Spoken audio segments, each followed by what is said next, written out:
Bible வாசிக்கக்கூடாது, ஜெபம் பண்ணக்கூடாது. நீங்கள் என்ன சொன்னாலும் நான் கேட்குறேன். அப்படி ஆண்டவர் சொல்கிறதுக்கு உங்களுக்கு இல்லை. ஆண்டவர் சொல்கிறாரு, உன்னை நான் தான் பிரித்து கொண்டாந்தேன். எதுக்கு? நீ தனிமையில் இருக்கும்போது கர்த்தர் கூட நிறைய காரியங்கள் பேசுவார். பேசுறதுக்கு வேறு யாருமே இருக்க மாட்டாங்க.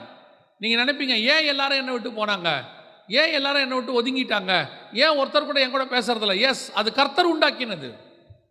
அந்த குறிப்பிட்ட காலம் இவங்க எல்லாம் திருப்பி சொல்கிறேன், இவங்க அத்தனை பேரும் திருப்பி ஒரு நாள் உங்களை தேடி வருவார்கள். அது நிரந்தரம் கிடையாது.